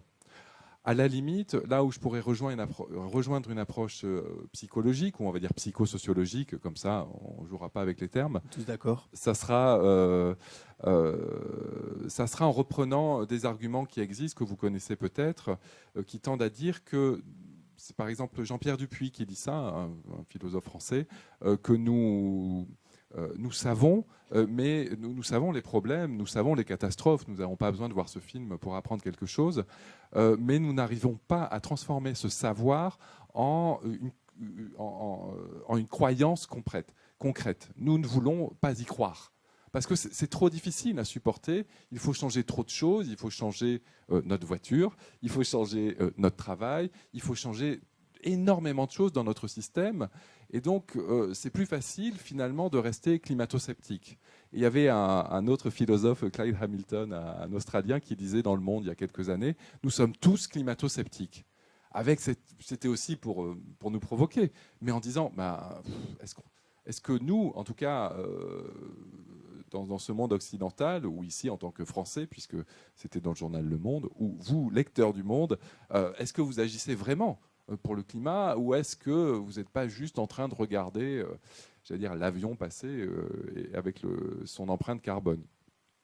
Donc c'est cette difficulté de transformer cette connaissance en une croyance et aussi en des actions concrètes au niveau local dont on a parlé, évidemment, de concrétiser ça qui pose problème. Alors justement, merci. Ça va me permettre de me tourner vers toi, Johan, et de te demander, au vu de ton expérience, comment sortir de ces mécanismes de surconsommation, de mal-consommation. Voilà, comment toi, tu esquisserais des pistes de solutions pour tendre vers un autre modèle? Effectivement, c'est assez complexe. Après, on le sait, hein, l'anthropologie nous le montre, l'histoire nous le montre. Je vous conseille d'ailleurs de lire Graeber pour ça, David Graeber, très grand anthropologue anarchiste qui a fait des grandes recherches sur les modes de vie différents et qui a montré qu'en fait, l'être humain pouvait très bien vivre en autogestion, avec des milliers d'habitants sans chef. Il y a toute la théorie du chef où au-delà de 100 habitants, il faudrait un chef. C'est complètement démonté par les recherches anthropologiques, sociologiques récentes. Il y a plein de recherches intéressantes qui nous montrent en fait qu'il y avait des milliers de trajectoires possibles pour l'être humain, des milliers de trajectoires possibles pour nous organiser collectivement. Et celle qui domine actuellement, celle qui écrase toutes les autres, qui est en train de les diluer toutes et nous emmener vers la fin, c'est le mode de vie occidental. C'est la culture occidentale, la construction occidentale, avec son idée d'État-nation, son capitalisme qui est nécessaire, vital. Et je suis d'accord, le communisme est un capitalisme d'État, enfin le communisme qui s'est constitué en tout cas dans l'histoire. Et du coup, on a du mal à sortir de cet imaginaire dans nos sociétés. On a vraiment du mal à sortir de cet imaginaire en fait il faut absolument quelqu'un, un chef, il faut absolument un leader, donc un influenceur aussi par exemple, quelqu'un qui nous montre la voie. On a du mal à comprendre, à voir, parce qu'on n'a plus d'interface avec d'autres cultures, on n'a plus d'interface avec d'autres manières de penser en fait. Et ça, moi, je pense que j'ai eu la chance en lisant plein de bouquins d'anthropologie, de sociologie, etc. Mais aujourd'hui, quand on voit nos sociétés comment elles s'enferment, et encore plus les réseaux sociaux peuvent participer à ça, on n'a plus cette interface avec d'autres cultures qu'on pouvait avoir avant, d'autres peuples en fait. Et je pense qu'il faut qu'on sorte de nos imaginaires pour pouvoir, en fait, imaginaire occidental, pour pouvoir comprendre comment on pourrait construire ensemble, et ça va être dur, parce que c'est clair que je pense pas que ce sera notre vivant qu'on le vivra, mais comment on pourrait construire dès maintenant quand même quelque chose qui pourrait permettre à nos enfants, à petits-enfants et arrière-petits-enfants de pouvoir à peu près vivre dans un monde plus souhaitable, plus équitable, où on est plus dans quelque chose d'autogéré, pas hiérarchisé, quelque chose en plus qui est pas dans le genre aussi, qui est pas dans la société patriarcale. Enfin, en fait, tout ça, ça va se construire, mais ça va prendre du temps. Faut pas rêver non plus. C'est pas du jour au lendemain qu'on va le vivre. Mais par contre, si on le fait pas, on commence pas dès maintenant à s'y mettre, à mettre des moyens en place. Là, par contre, plus on va attendre, plus ça va être violent. Et pareil dans le rapport de force aussi à cette société qui va aller. De toute façon, on le voit bien, ils sont dans le yacht, ils sont très bien, il n'y a pas de problème, la tempête, c'est pas grave, on va se gaver. C'est la même chose. Ils sont gaves. Et on aura beau hurler dans la rue en disant c'est pas bien, on n'est pas content, il faut que vous changiez de directoire, ils ne nous écouteront pas. En fait, s'il n'y a pas un rapport de force tel qu'il va se faire avec la grève qui est en train de se faire en ce moment, et on le voit bien, le gouvernement de panique, c'est pas pour rien qu'il fait des réquisitions, c'est un rapport de force, quelque chose qui change la situation, qui crée des brèches. Et ça, s'il n'y a pas de rapport de force, en même temps que les alternatives qui se construisent maintenant, si on ne prend pas aussi du temps et de l'énergie collectivement, et c'est collectivement que c'est important, pour le faire dès maintenant, on marchera pas. Enfin, ça marchera pas. Et ça restera un truc, on sera sous influence d'espérer qu'il y a un nouveau monde qui arrive devant nous, quelqu'un qui nous dise la voie qu'il faudra prendre, quelqu'un qui va nous dire quel produit alternatif il faudrait consommer, quelqu'un qui va nous dire quelle pensée il faudrait avoir. Et non, en fait, c'est là, localement, ensemble, dans nos territoires, qu'on doit s'impliquer, qu'on doit commencer à réfléchir ensemble, culturellement, politiquement, comment on peut construire une société plus viable. Et c'est là, aujourd'hui, que ça se joue. C'est vraiment maintenant que ça se joue. Merci, Johan. Alors, je voudrais donner la parole à Mélanie, si tu veux bien, parce que on entend bien ce que tu dis là, la nécessité de créer du rapport de force, finalement. Mélanie, toi, tu es élue, tu es sur le terrain, tu es, je rappelle, maire, tu participes aussi à différents syndicats, notamment un qui est chargé de mettre en place un plan de climat air-énergie sur le territoire. Voilà, donc il y a aussi cette gouvernance de l'élu local. À quoi tu es confronté ? Tu es certainement confronté à des résistances, et donc dans un contexte comme celui-là, comment tu fais pour embarquer les gens ? Et est-ce que, effectivement, pourquoi pas, cette question du rapport de force est une méthode qui te semble utile, toi, dans ta fonction d'élu ? Non, pas du tout. En fait, c'est pas du tout mon point de vue, moi, et c'est pas dans mon caractère, je pense. C'est que c'est pas, pour moi, en fait, c'est un travail de fourmi, l'information et la sensibilisation. Moi, comme je disais tout à l'heure, je suis pas écolo, je suis carbone killer. Suite à la Convention citoyenne, on est quelques-uns à se dire. C'est-à-dire qu'aujourd'hui, pour moi, l'urgence, c'est réduire les émissions de gaz à effet de serre. Et les élus de mon territoire, j'ai voulu les sensibiliser. Alors au début, juste en leur parlant comme ça, donc ils me prenaient pour l'écolo de service, voilà, rigoler, ricaner. Et effectivement, j'ai intégré le syndicat mixte du Pays Valais de la Sarthe, qui a la compétence PCAET. Et donc, on a un plan climat et énergie territorial qui a été voté par les élus du mandat précédent. Ils ont tout validé. On a des fiches à mettre en place. La priorité, pour moi, la priorité qui avait été définie n'était pas la mienne, et celle de la directrice et pour le coup du président, parce qu'il y a un président quand même. On marche encore comme ça. Et nous, ce qu'on a déterminé, c'est que la priorité de tout, c'était l'information et la communication. C'est ce qu'on avait eu à la Convention citoyenne, c'est ce qui avait permis à 150 citoyens de shifter. Et c'est aussi parce qu'on était tous ensemble, enfin, je vous la fais courte. Hein. Et du coup, on a voulu sensibiliser les élus du territoire. Sablé-sur-Sarthe, pour rappel, c'est le fief de François Fillon. Hein. Je vous remets un peu le truc dans l'ordre. Donc moi, suite à mon expérience de la Convention, j'avais rencontré quelques personnes. Donc on avait dit, alors premièrement, on devait faire venir Jean Jouzel. Ensuite, on faisait venir Jean-Marc Jancovici. Et ensuite, on proposait des fresques du climat aux 62 communes de notre territoire. Avec le Covid, ça a tout chamboulé. Donc Jean-Marc est venu d'abord. Ensuite, Jean Jouzel est passé nous faire une conférence. Donc Jean-Marc c'était pendant un confinement. Donc on avait une jauge de 30% dans le cinéma, 200 places. Donc on n'avait que 200 élus en présentiel. Je les ai un peu forcés à venir. On leur a dit, si, il faut venir quand même. Jean-Marc Jancovici, c'est pas rien. Donc ils sont venus en bougonnant, puis en ressortant, ils m'ont dit, ça sonne hein, quand même. Bah ouais, pourquoi vous croyez que je vous casse les pieds toute la semaine avec ça ? Voilà. Et puis, donc pour moi, c'est ça. Les résistances que j'ai trouvées, petit à petit, elles diminuent. Et je vois qu'ils sont sensibilisés. Et j'ai même un copain qui m'a dit, en me parlant des élus de ma communauté de communes, on est 17, nous. Et il me dit, oui, il paraît que tu les bouscules. Ok, moi je les bouscule. J'ai l'impression qu'ils reviennent un peu, comme les culbutos. Tu les bouscules, ils reviennent. Mais parce que moi, j'aimerais bien les bousculer, qu'ils fassent un pas de côté. Et je me rends compte que quand même, ça fait 2 ans que je suis élue, un peu plus de 2 ans. Et je trouve quand même qu'ils ont évolué. On a notre vice-président en charge de l'environnement. L'environnement, c'est l'assainissement et les poubelles. Au début, je lui avais dit, mais on ne peut pas que trier, il faut réduire. Oh, ben non, ça ne sert à rien, machin. Je dis, si, la TGAP qui augmente. Oh non, on verra ça. Voilà. Donc. Et là, maintenant, il commence à vouloir mettre en place un plan de sensibilisation pour réduire les déchets. Le meilleur déchet est celui qu'on ne produit pas. Donc, je disais tout à l'heure, ce n'est pas ça qui nous sauvera. Hein. Mais pour dire, au début, il était complètement réfractaire. Et au bout, ça fait 1 an qu'il est... voilà. Donc, pour moi... ce qu'il faut, c'est informer, sensibiliser. Et moi, j'ai les moyens de le faire, mais faut le faire. Là, j'essaye de faire la fresque aux 93 élus du Conseil régional des Pays de la Loire. Donc, je ne désespère pas. Peut-être qu'un jour, on y arrivera. Merci Mélanie. J'ai entendu un soupçon d'applaudissement sur ta tentative de... Je pense qu'on peut l'encourager parce qu'effectivement, Les élus qui y croient peuvent se sentir parfois seuls dans leur combat et parfois peuvent paraître un peu extraterrestres alors c'est eux qui ont les pieds sur terre. Et c'est une manière de faire un clin d'œil à Bruno Latour qui nous a quittés il y a peu de temps et qui a écrit son livre Où atterrir. On va passer aux questions si vous voulez bien. Qui se sent inspiré pour poser une première question, monsieur? Ouais, ça va être une question très courte. Est-ce qu'on ne peut changer que dans une crise? Eh bien, c'est une bonne question. Jean Monnet disait « L'homme ne change que par nécessité ». Qu'en pensez-vous? Philippe, je te sens... Ouais, mais je veux bien répondre à ça. Merci pour cette question. Si je reviens à ce que je disais tout à l'heure, la même personne que je citais, Jean-Pierre Dupuis, disait que c'est finalement... On n'est pas obligé d'attendre la crise. Mais ce qui est important, c'est de s'imaginer la crise possible. Et toute la difficulté, c'est d'imaginer quelque chose que justement, socialement, on a construit comme impossible. Hein, la modernité aussi, dont on a parlé, elle se construit sur un projet de croissance, de contrôle de la nature, de contrôle des populations aussi d'ailleurs. Et donc, il n'y a pas de crise. Enfin voilà, dans notre imaginaire, on ne voit pas de signaux qui s'allument en disant attention, crise, danger. Et même si elle est là, ou alors c'est qu'on n'accepte pas de la voir.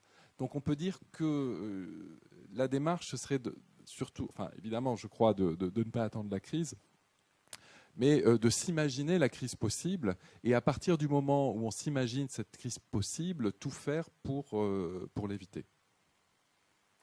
Bertrand, ça te semble possible d'imaginer une crise possible et d'être uniquement dans l'imagination et de se dire finalement c'est souvent au pied du mur que les gens changent, un peu comme pour le Covid par exemple? Je peux apporter un éclairage sur le changement, c'est que souvent on change des choses et on ne change pas ce qu'il faut changer.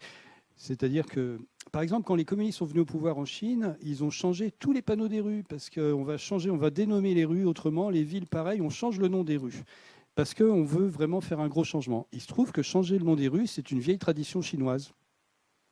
Donc on pense qu'on change, et en changeant, on respecte la tradition. Ce que j'entends beaucoup par rapport aux problèmes qu'on a à gérer en ce moment, c'est qu'est-ce qu'il faut faire? Qu'est-ce que tu fais, toi, pour changer le climat? Voilà. Et ça, on a une réponse qui est dans l'action. Alors je ne dis pas qu'il ne faut pas agir, mais je pense qu'il y a des bonnes choses aussi qu'il faut réfléchir à qu'est-ce qu'on peut ne pas faire, par exemple. Ça serait une autre façon. Ne pas faire Notre-Dame-des-Landes, c'était une excellente idée. Plutôt, si tu as envie de faire un aéroport, toi, non, je suis fatigué, on ne le fait pas. On reste à la maison aujourd'hui. À quoi il va servir l'aéroport? Voilà. Se poser ce genre de questions et répondre, tiens, qu'est-ce qu'on pourrait ne pas faire au niveau des communes, au niveau individuel, je pense que c'est aussi peut-être une bonne façon de vraiment changer. Merci. Y a-t-il une autre question? Oui, à gauche. Deux même, je crois. Hein.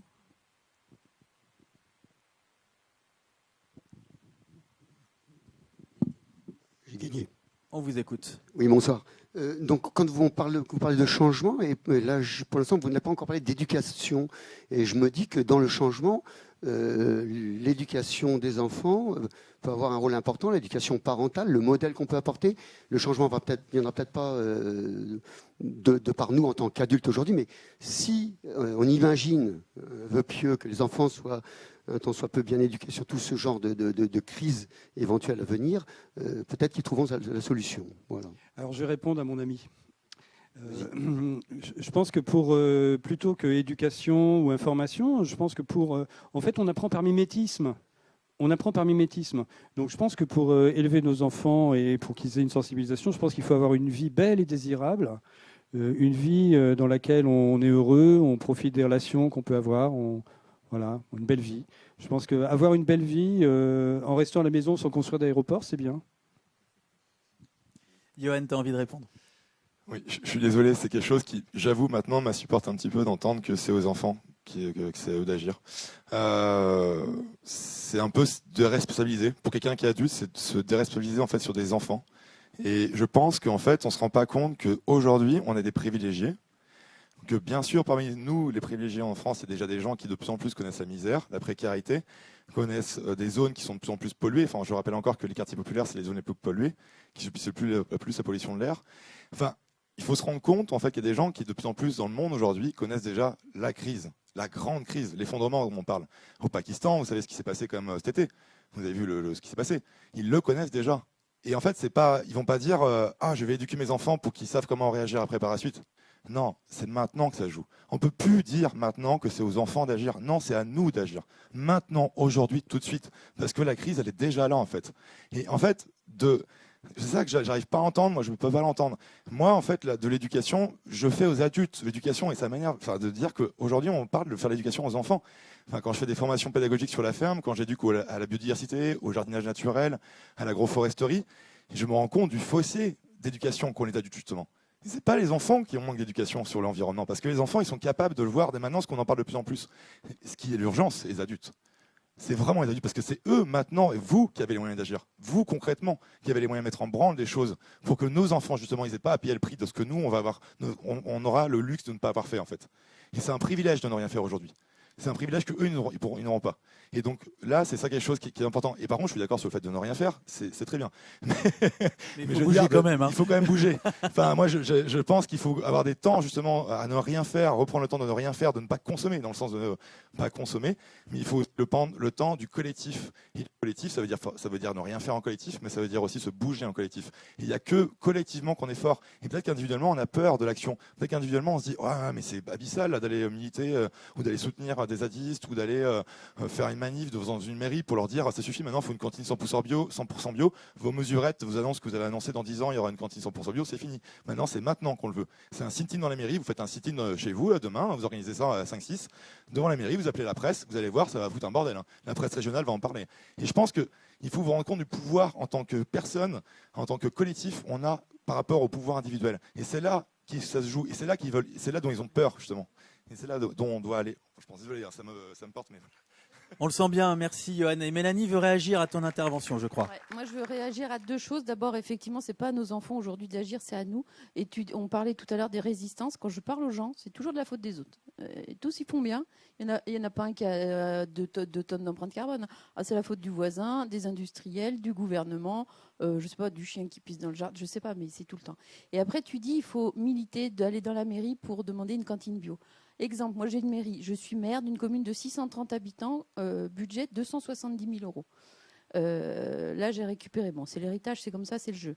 J'ai la mairie, l'école a isolé, la chaudière à fioul a changé, bon, elle a rendu l'âme l'année dernière, j'en ai une nouvelle, mais qui a 2 ans de moins, mais a changé.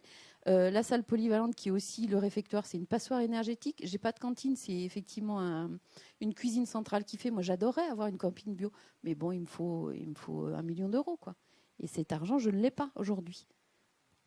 Tu veux dire qu'aujourd'hui, tu es obligé de privilégier aujourd'hui, on va la isoler, réduction des coûts énergétiques. Mais là, et puis alors cet hiver, là, c'est une catastrophe parce qu'on ne sait pas où on va. Le prix du kilowattheure a déjà doublé par rapport à l'année dernière. Donc, la cantine, en plus, tu as des normes énormes. Pour faire la cuisine, j'ai une cuisine, mais c'est pas aux normes pour faire la cuisine, machin. Enfin, je te dis, c'est un budget phénoménal. Et où je trouve ce budget? Moi, je suis convaincue de tout. Je veux bien appliquer toutes les mesures de la Convention. Et je me rends compte que depuis que je suis élue, je ne peux pas faire ce que je veux. Oui, et on va rendre la parole au public après. Ouais, c'est juste vite fait, rapidement, c'est pour dire qu'il y a plein de communes qui le montaient, il y a plein d'autres pays aussi dans le monde, il y a des initiatives qui le montrent. Je pense au Chiapas, renseignez-vous sur le Chiapas au Mexique, où ils se sont complètement séparés de l'État mexicain, c'est des communautés amérindiennes avec l'aide d'étudiants marxistes à l'origine. Les marxistes ont fini par dire, en fait, ah oui merde, on n'a rien compris.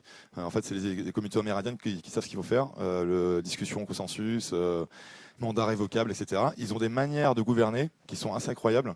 Ils ont des manières de prendre en main leur commune qui sont assez incroyables aussi. Et c'est pour ça que je vous dis qu'il faut aussi sortir de nos imaginaires occidentaux. On a du mal à imaginer du coup comment fonctionner autrement. Et sur une commune, par exemple, il peut être imaginé sur une cantine faire 100% bio. C'est pas que je dis que c'est facile. J'imagine bien les communes pauvres, enfin les communes qui ont baissé au niveau des dotations de l'État. Je sais bien comment ça doit être. Mais je veux dire par là, c'est qu'il y a des moyens de prendre les choses autrement. Peut-être d'expliquer aux gens, voilà, là on pourrait faire une cantine 100% bio si on avait tant de budget. Mais là on peut pas le faire parce que l'État ne met pas sur la table. Et peut-être est-ce qu'on peut essayer de voir si parmi les gens qui sont dans la commune, il n'y a pas des gens qui se mettent après de l'argent sur la table.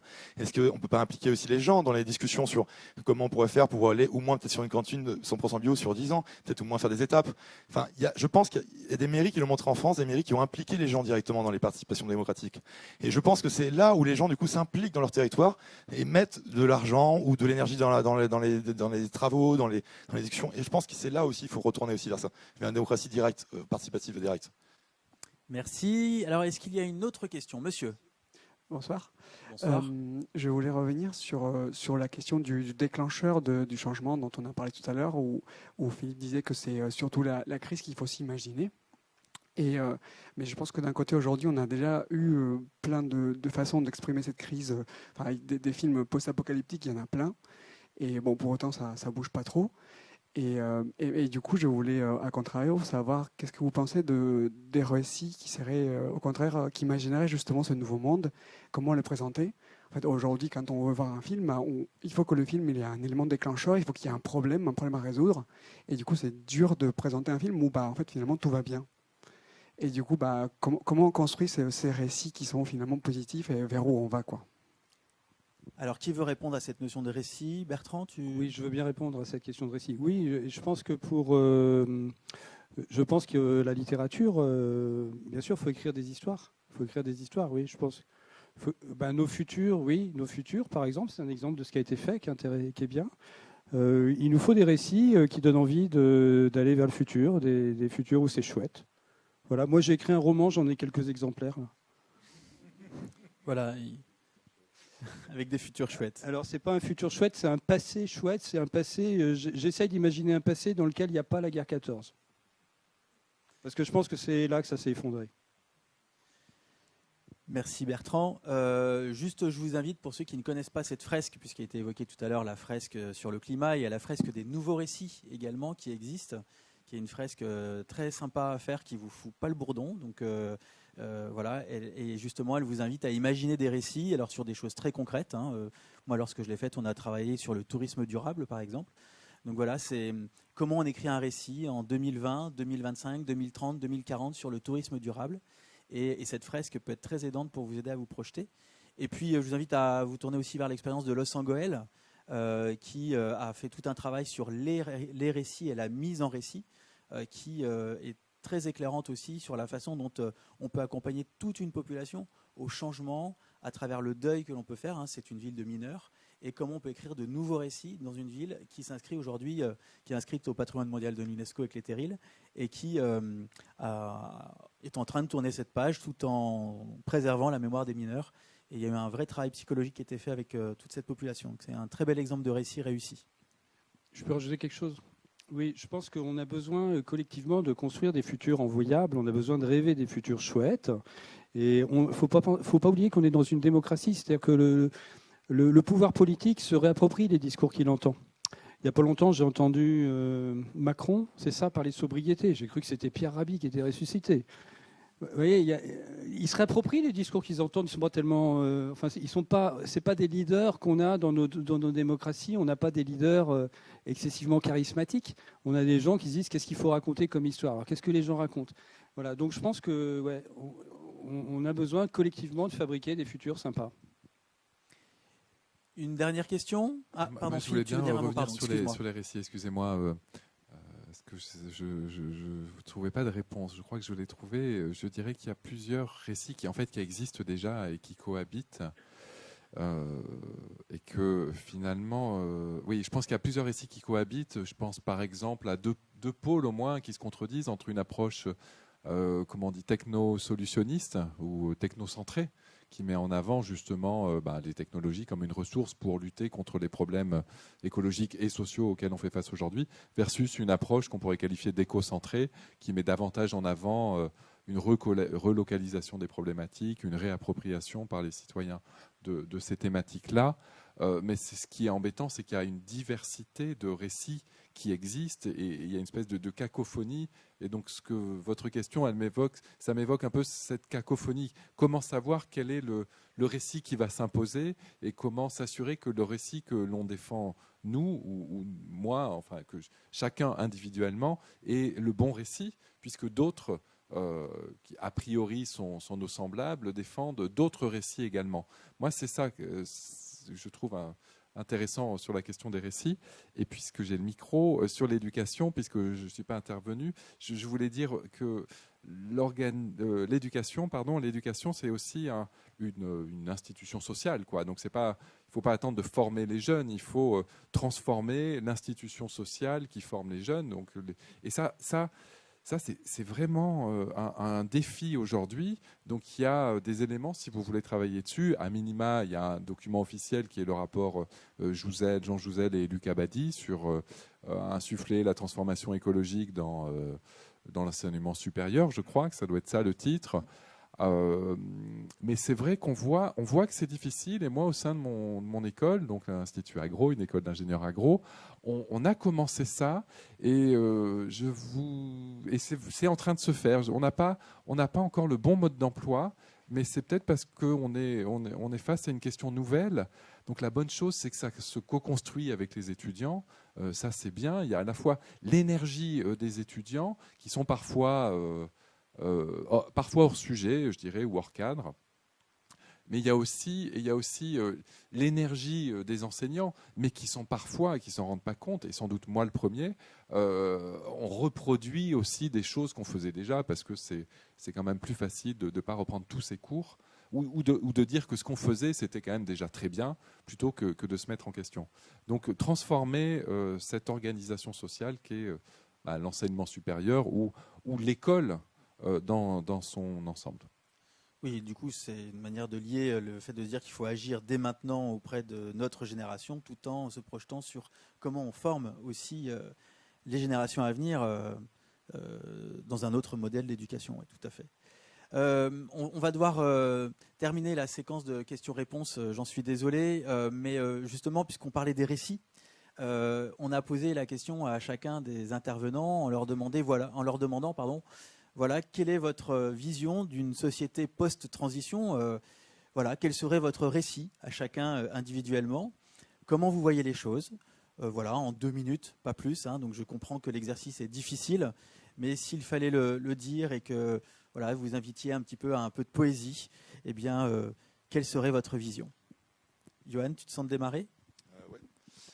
Oui, un monde où en fait déjà on retrouverait le sens du collectif, du local, où en fait on se réapproprierait les ressources locales et on verrait les limites qu'elles ont aussi localement, en gardant toujours en tête des échanges entre régions, mais vraiment dans une idée par exemple de retourner, comme je vois par l'agroforesterie, à des métiers autour du bois, de la connaissance du bois, parce que on a pu se permettre de se passer des métiers du bois aujourd'hui, tout ce qui est lié au bois, la ressource agroforestière, grâce au fait qu'il y a du pétrole qui est arrivé, du charbon. Aujourd'hui, on sait qu'on va manquer de ressources en fait durables et on a besoin de remettre au cœur des territoires l'arbre et toute la nature sauvage de toute manière en général. Et il faut du coup des artisans, il faut des gens qui s'y connaissent dedans. Donc en fait, c'est toute une économie locale en fait qui se passait il y a encore 70 ans en fait, 80 ans en France, on l'oublie, mais ça c'est encore présent. Une économie locale qui a du sens, qui est dans du durable aussi, non pas dans du jetable comme les meubles Ikea, mais dans du meuble durable. On a oublié aussi la notion de durable. Quelque chose aussi où on prend le temps d'écouter, de faire la fête, mais d'une manière différente, moins dans la consommation peut-être aussi, où le tourisme en fait est assez moderne, assez privilégié, où en fait finalement on revoit la notion de faire du tourisme aussi, mais on le fait du tourisme local. C'est-à-dire qu'en fait on va voir là où on peut aller se déplacer à cheval ou à pied ou à vélo. Et en fait, quelque chose en fait qui est réellement durable, parce qu'aujourd'hui, je le rappelle encore, ce qui est désirable pour nous de garder encore nos privilèges de consuméristes énergétiques, de pouvoir se déplacer là où on veut en avion, de pouvoir aller voir des gens qu'on a envie en voiture, c'est quelque chose qui est le luxe de quelques centaines de millions de personnes dans le monde seulement. Et en fait, c'est au détriment de plein de milliards de gens en fait qui en payent le prix et qui vont en payer de plus en plus le prix. Et nous aussi, on va finir par en payer le prix. Donc en fait, si on veut que tout le monde ait un récit enviable, désirable, il faut qu'on revoie drastiquement nos besoins vers le bas, mais qu'on le fasse de manière joyeuse, et parce que c'est joyeux, et parce qu'en fait, on voit le bonheur des habitants qui vivent dans la pauvreté, non pas dans la misère, parce que nous, ce qu'on vit aujourd'hui, c'est plutôt la misère pour les gens qui n'ont pas de richesse, mais dans une société où les gens sont autonomes collectivement, où ils sont libres politiquement, les gens sont heureux. Et c'est montré par plein d'études.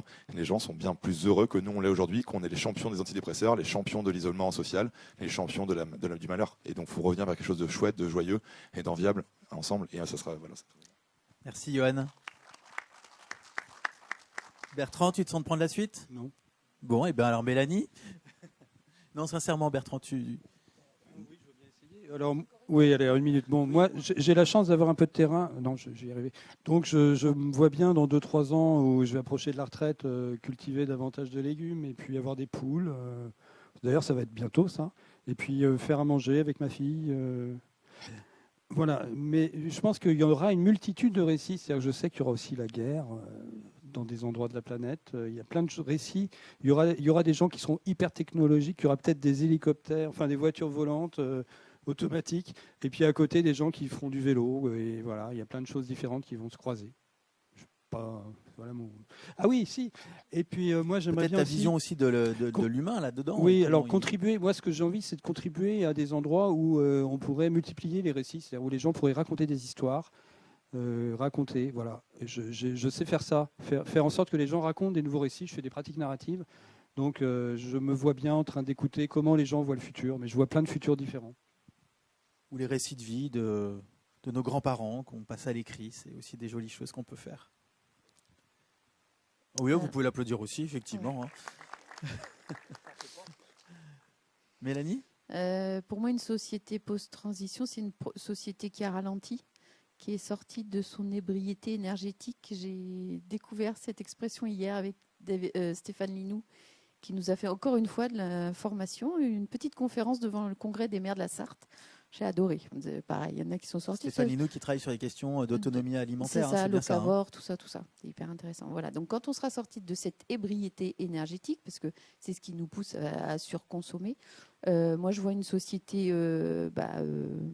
qui est revenue à l'essentiel, avec des déplacements contraints forcément.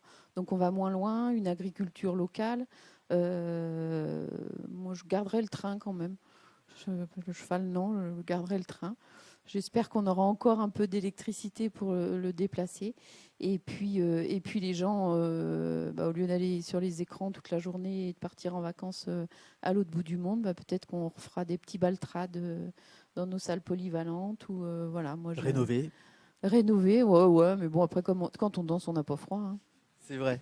Bon, finalement, tu vois, tu as économisé de l'argent ce soir. Voilà. Tu vas pouvoir passer au bio, c'est top. Voilà, pour moi, c'est une société qui a ralenti et qui a réduit les distances surtout. Merci.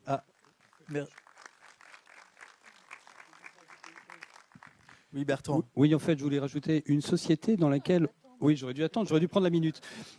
Une société dans laquelle on est sorti de l'intoxication, c'est-à-dire qu'on est sorti de l'addiction. Une société dans laquelle on est sevré. Et d'un seul coup, on se rend compte que en fait, la vie, c'est chouette, quoi. Voilà. Voilà, je voulais rajouter ça. Merci.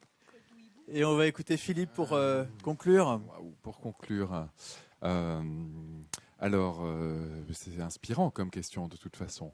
Moi, j'ai du mal à être très radical. Alors, j'aimerais porter quelque chose de radical. Pourtant, ce qui n'est pas facile pour moi. Ce que je vais dire, c'est une société où on est sorti de ce que Elinor Ostrom, par exemple, appelle la logique égoïste rationnelle. C'est un peu l'homo economicus, qui cherche à faire du profit strictement individuel, indépendamment des autres. Et puis finalement, ça fait un petit peu un lien avec le film d'ailleurs. Et elle, ce qu'elle rappelle, c'est qu'on peut arriver à collectivement à gérer des biens, des ressources, des institutions avec l'État ou pas forcément. Ça peut être aussi des communautés qui s'organisent et qu'on n'a pas besoin toujours de maximiser nos utilités, nos bénéfices individuels et que d'ailleurs, dans la réalité, en fait, le comportement, la logique égoïste rationnelle, elle n'est pas représentative des comportements humains en général. Mais c'est ce que nous font croire les idéologies néolibérales ou capitalistes, par exemple. L'autre chose, mais c'est un peu lié finalement, je crois que ce serait autour de la question de l'engagement qu'on a redit. Alors qu'est-ce que ça veut dire l'engagement ? Ça veut dire quand même se rappeler qu'on vit dans un monde et se positionner par rapport à ce monde. Donc ça veut dire aussi bosser, accepter les contraintes de ce monde-là, les comprendre, les réfléchir avec les autres et arriver à participer à ce mouvement global, à la fois écologique et social. Et tout cela, ce sera le dernier point, dans une démarche réflexive, c'est-à-dire une démarche réflexive qui se questionne toujours, qui ne se prend pas comme définitive, mais qui accepte de se remettre en question. Parce que ce qui m'embête, moi, c'est toujours de dire que les autres ont tort et qu'ils auraient dû se remettre en question, et que moi j'ai déjà fait cette remise en question et que nécessairement j'ai raison. Mais non, je crois pas. Enfin si, je crois que j'ai raison, mais je crois qu'il faut que je continue à me questionner, à douter, à remettre en question mes points de vue, mes valeurs, chemin faisant, en avançant, en échangeant avec les autres, en collectant de nouvelles informations, en participant à de nouvelles expériences. Et donc, c'est ça qui est ce récit que j'appelle, qui me motive, qui met en avant un vivre ensemble quand même, en lien avec le monde dans lequel on vit tous et toutes. Eh bien, merci. J'espère que ces quelques mots de conclusion vous auront donné envie de vous projeter, vous aussi, vers une société post-transition. Il nous reste à remercier l'ensemble des shifters pour l'organisation de ce festival dans 3 villes simultanément. Et je crois qu'on peut les applaudir chaleureusement. Alors, je ne connais pas les noms, alors je suis désolé si quelqu'un des shifters veut venir pour dire un mot, mais en tous les cas, bravo, parce que c'est une réussite et un super concept. Donc c'est pour dire un très très grand merci à Céline, qui est la coordinatrice régionale, qui se cache là, dans son coin, qui a fait un boulot de dingue. Eh bien, bravo Céline. Et à l'année prochaine.